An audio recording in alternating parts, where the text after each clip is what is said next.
A quien hemos invitado. ¿Mandaste el video ya? Sí, por supuesto. Está muy bien. ¿Cómo te ves en Gran Hermano? No sé, pues nunca lo vi, pero... ¿Nunca viste Gran Hermano? No. ¿Ni la primera edición? No. ¿Ni la de Marcelo Corazza, que ganó, que ahora está complicado con la justicia? Ese salió de ahí. Ajá. Sí, tampoco. No. Tamara Paganini, ¿no la conoces? No. Mira vos. Claro, porque en realidad como profesor de filosofía yo le digo Tamara Paganini y él me puede decir algún otro filósofo que conoce y que yo seguramente desconozco.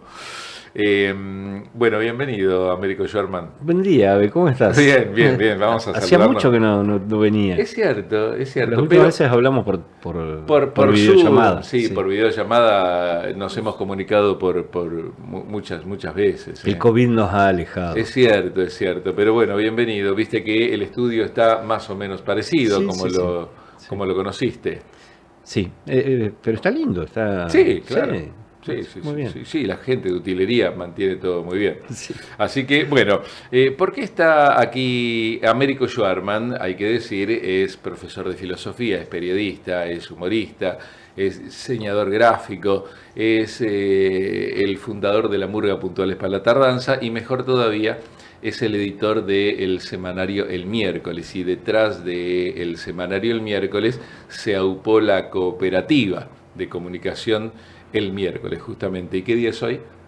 Miércoles. Claro, por eso. Mostrando una coherencia. Bien. Bueno, una hicieron bien, La verdad, ¿viste? Cuando hay que destacar. Hay que reconocer, claro. Está muy bien. Bueno, más allá de todas las bromas, y ahora sí nos ponemos serios para hablar del porqué de la convocatoria Américo Schwarman en esta mañana, y tiene que ver con lo que ocurrió hace pocos días nada más. Estamos hablando de la recordación del 24 de marzo de 1976, considerado día feriado por ser Día de la Memoria, la Verdad y la Justicia, para retomar y revivir, para no volver, o recordar para no volver a revivir, así lo digo mejor, aquellos momentos terribles que pasamos entre el 24 de marzo de 1976 y aquel 10 de diciembre, Día de los Derechos Humanos de 1983, cuando don Raúl Ricardo Alfonsín asumía la presidencia. Lo que nos convoca en realidad, y acá lo voy a decir yo, licenciándolo a Américo de este comentario, y es que el semanario El Miércoles fue el primero en contar y hablar de las personas con desaparición forzada uruguayenses. Nadie antes había hecho público eso, y más todavía te digo, a vos amigo mío, que quizás sos más joven que nosotros, nadie antes hablaba de eso, y menos en un medio de comunicación. Lo hice el miércoles y por eso siempre lo destaco y lo rescato. ¿Fue difícil en ese momento? ¿Principios del 2000? Sí, en realidad para nosotros era como... era prácticamente una de las líneas de trabajo con la que había nacido el miércoles, porque nos parecía algo muy notable que nuestros vecinos, nuestras vecinas, no supieran nada, no supiéramos, nosotros como periodistas incluidos, no supiéramos mucho, supiéramos algún nombre, algunos retazos de historia, pero no mucho más, de las personas que habían sido víctimas del terrorismo de Estado oriundas de nuestra ciudad. Que bueno, fue un lento trabajo porque primero fue determinar cuántos y quiénes eran, que fue un trabajo que se fue haciendo a lo largo de varios años, y lo cierto es que todavía, aunque ya para aquel momento, estamos hablando de casi 20 años atrás, no, de más de 20 años atrás, y para ese momento ya habían pasado casi 20 años de democracia, y aún así todavía era un tema del cual en nuestra ciudad no se hablaba. No se habían publicado jamás en un medio de nuestra ciudad las fotos, las caras de las víctimas uruguayenses.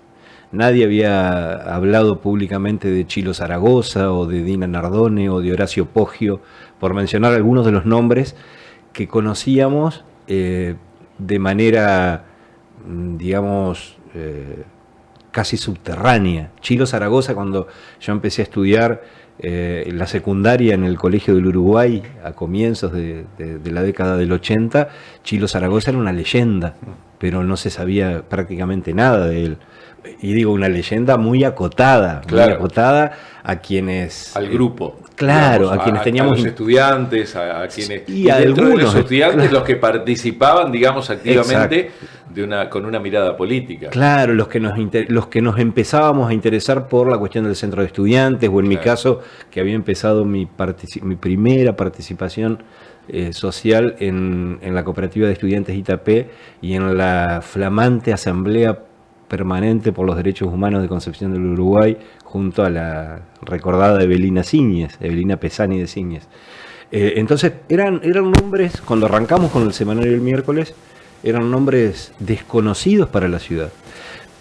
Porque hay una serie de particularidades, Ave, que la principal tiene que ver con que de la lista de 18 personas, que es la lista actual, consensuada, digamos, digo consensuada porque hay un par de personas que en realidad no son de Concepción del Uruguay, claro, pero siempre estuvieron en la lista por sus vínculos con Concepción del Uruguay. Por ejemplo, Violeta Ortolani, la esposa de Edgardo Garnier, la mamá de Adriana, una de las nietas recuperadas en años posteriores, y que creo que fue una de las historias que más impactó y que más conmocionó a Concepción del Uruguay. Mirá, ahí estamos viendo la foto, ¿no? Justamente por todo lo que involucra esa historia impresionante. Ahí está Adriana con Blanca, claro, con su abuela. Claro. Pero digo, las historias, incluso, bueno, ahí estamos viendo la tapa de aquel informe que publicamos también en su momento. Nosotros fuimos trabajando con entrevistas a los familiares que querían hablar, que aceptaban hablar, porque había mucha negación, había mucha vergüenza. Esta es una de las cosas más poderosas de esta historia, ¿no? Para los familiares uruguayenses era una vergüenza tener un familiar desaparecido. Al dolor terrible de la pérdida, de no saber, de la pérdida ligada a la incertidumbre. El familiar que no volvió, del que no se sabe qué ocurrió, digo, son dos tragedias. Y a eso agregarle la condena social que había hacia las familias. Una frase que hoy casi no se usa, pero que sin embargo todavía hay gente... si vos me permitís, Ave, después vamos a hablar unos minutitos de eso, del negacionismo, ¿no? De quienes dicen es mentira, de quienes niegan desde la cifra de desapariciones hasta las historias, ¿no? Pero en aquel momento era mucho peor. En aquel momento se decía, por algo será, algo habrá hecho, porque no se llevan a una persona porque sí. Bueno, no, claro, mucho tiempo después la justicia, ya en democracia, la justicia hoy tan vapuleada, que quienes vapulean a la justicia deberían pensar un poquito en que es la misma justicia que condenó a los genocidas, entonces hay que tener un poco más de cuidado. Puede que no nos guste alguna decisión de la justicia, puede que otra nos guste más, pero hay que respetar a la justicia y en todo caso cuestionar lo que no nos gusta donde hay que cuestionarlo. Pero bombardear a la justicia, que es la misma justicia que dijo que en la Argentina hubo un plan sistemático orquestado desde las cúpulas de la dictadura militar para sistemáticamente hacer desaparecer a personas por distintas razones, creo que no es un buen camino bombardear a esa. Es la misma justicia, no es otra, es la misma. El mismo Poder Judicial de la Argentina, que nos puede gustar más o menos, el que dijo que en la Argentina hubo un plan sistemático para asesinar, para desaparecer, para apropiarse de bebés, para hacer cosas espantosas. Hay por lo menos 2 personas, hijas de uruguayenses, que fueron bebés apropiados y que fueron recuperadas por la labor incansable de las abuelas de Plaza de Mayo. Y hay 18 personas vinculadas con Concepción del Uruguay que son las víctimas. Nosotros todos estos años estuvimos trabajando en este tema, siempre tratando de seguir reconstruyendo la historia, hablando con los familiares. El tiempo pasa, ya hay familiares que no están. Claro. Porque han pasado 40 años, este año se celebran 40 años de la recuperación de la democracia, o sea que de estos sucesos ya es más de medio siglo. o cerca de medio siglo. Entonces, bueno, todo este trabajo que para nosotros es muy importante, que tiene que ver con nuestra identidad, tiene que ver con concebir la convivencia democrática en toda su profundidad. Es decir, que incluso cuando hay personas que se han equivocado feo, que han optado, porque digo también esto es indisimulable, varias de las personas que integran esta lista de uruguayenses que fueron víctimas del terrorismo de Estado, algunas de esas personas formaron parte de organizaciones políticas que apostaron por formas violentas. En una época... O sea, tomaron las armas, digamos. Claro, claro. Muchas otras no. Hay algunas incluso que no tenían participación política. Algunas de las víctimas uruguayenses del terrorismo de Estado ni siquiera tenían participación política. El caso de Dina Nardone, que aparentemente la única razón por la que la secuestraron es porque su pareja, su novio, era un activo militante estudiantil de la Juventud Peronista. Pero ella no tenía participación política. O sea, hasta ese punto llega el delirio de las atrocidades cometidas por la dictadura. Entonces, bueno, todo ese trabajo de recuperación de las historias, a nosotros siempre nos pareció que era la mejor manera de narrar nuestro lugar, nuestro pedacito en esa historia terrible de nuestro país. El pedacito uruguayense, que siempre, a lo largo de toda la historia propia de nuestra región, desde la emancipación, desde el origen de nuestra historia, siempre el pedacito uruguayense es muy importante. Entonces, contar esta parte, sobre todo que nuestra comunidad, que nuestros vecinos y vecinas supieran de estas historias, le pudieran poner cara, rostro a las personas que fueron víctimas del terrorismo de Estado, incluso con una aclaración que es muy importante, Abe, incluso desde antes del golpe, porque esa es otra cosa que a veces se soslaya o no se tiene en cuenta. La primera víctima uruguayense del terrorismo de Estado es bastante antes del golpe, es Chilo Zaragoza, Juan Ramón Zaragoza, que era estudiante de bioquímica, que estaba terminando la carrera, que era un joven muy activo en la participación estudiantil. De hecho, hasta el día de hoy se lo homenajea porque su liderazgo y su lucha permitió que no se cerrara la carrera de bioquímica, nada menos. De hecho, el aula magna de la Facultad de Bioquímica en La Plata, de la universidad, lleva su nombre. Exactamente, exactamente. Hasta ese punto fue relevante Chilo para sus compañeros. Bueno, y a él lo asesina, no es que desaparece, lo secuestran y aparece muerto, aparece asesinado por esa organización macabra, célebre y macabra, que fue la AAA, que fue una organización terrorista organizada desde el Estado, bajo el gobierno de María Estela Martínez de Perón, por su ministro de Bienestar Social, que era José López Rega. O sea, antes del golpe. La primera víctima uruguayense es antes del golpe de Estado. Pero dentro de un gobierno democrático. Dentro de un gobierno elegido por el pueblo y desde el cual se organizó esa organización paramilitar terrorista que comandó el llamado brujo López Rega. Son historias que hay que conocer, porque mucha gente joven lo ignora esto. Entonces, por eso yo siempre lo marco, ¿no? La primera víctima del terrorismo de Estado es antes del golpe de Estado, casi un año antes del golpe del 76. Y un año después, su hermano, que esa es otra cosa que está... Las historias están muy atravesadas de situaciones paradójicas, de datos... Un año después, perfectamente un año después. 2 años después. 2 años después, quiero decir, pero justo el mismo día. Sí, el mismo día.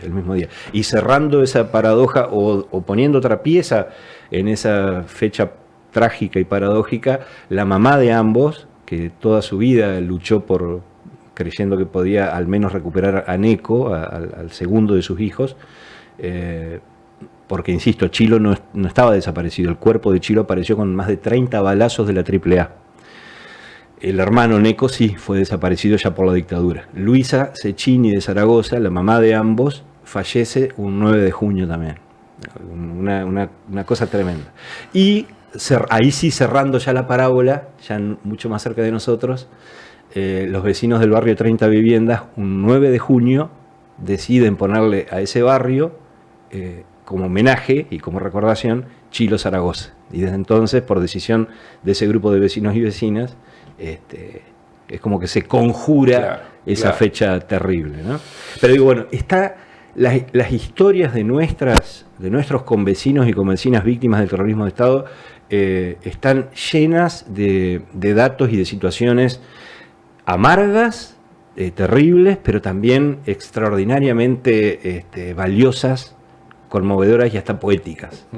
Y está bueno recuperarlo sin idealizar, sin vender una cosa por otra, sin ocultar en dónde participaba políticamente cada uno, porque eso también es parte de la historia, pero está bueno conocer quiénes fueron, conocer qué hicieron, conocer cuáles eran sus actividades, sus pasiones, conocer sus escritos. Horacio Poggio, por ejemplo, que es homenajeado por nuestra Asociación de Periodistas. Claro. Fue un gran miembro honorario.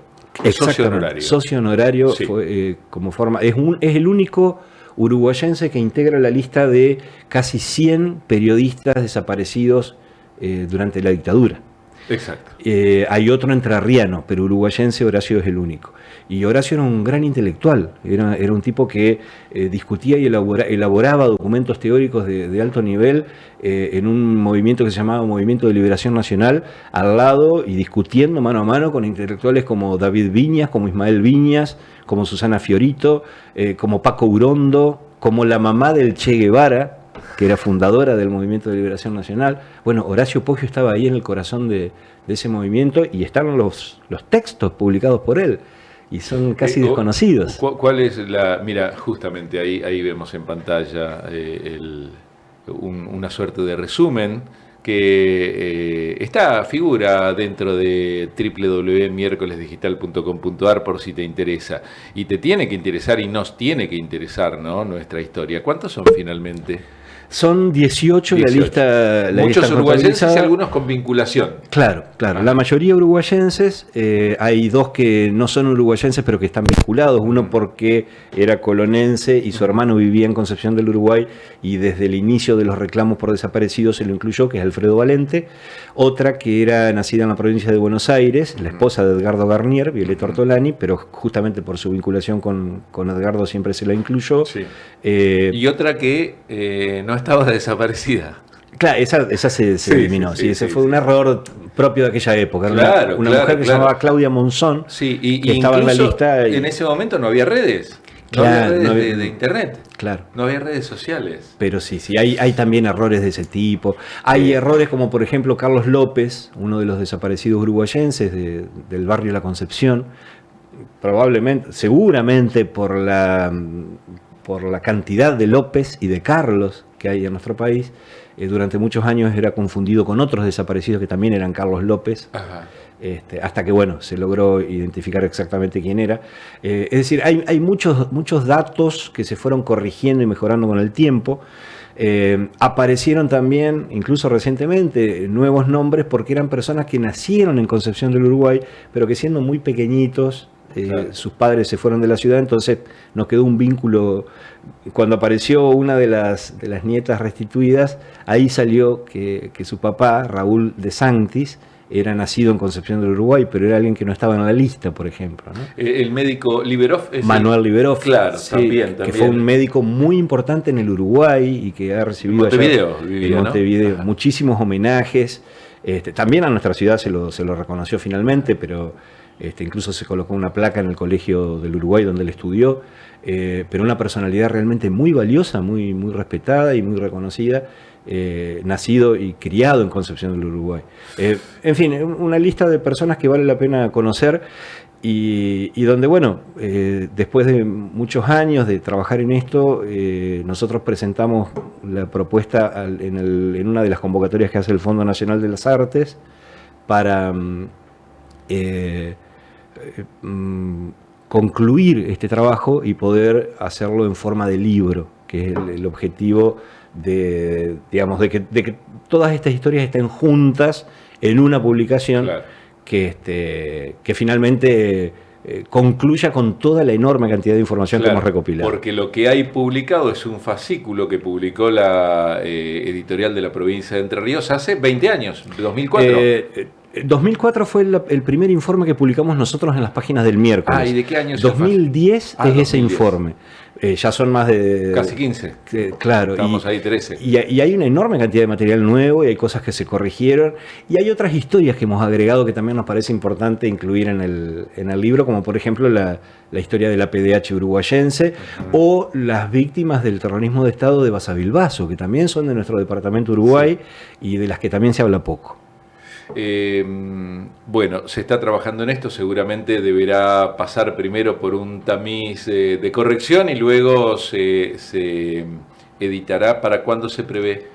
Esperamos que sea dentro del año 2023, o sea, la conclusión del trabajo sí seguro lo será, esperamos que también la publicación. Sí, sí. Ojalá que lleguemos. Sería ideal en este aniversario de los 40 años, ¿no? Exacto, sí, sería ideal que pudiéramos presentarlo antes del 10 de diciembre, digamos. Ame, gracias por venir. Gracias, Ave, por la invitación. Américo Schwarman con nosotros, hablándonos de un tema del que no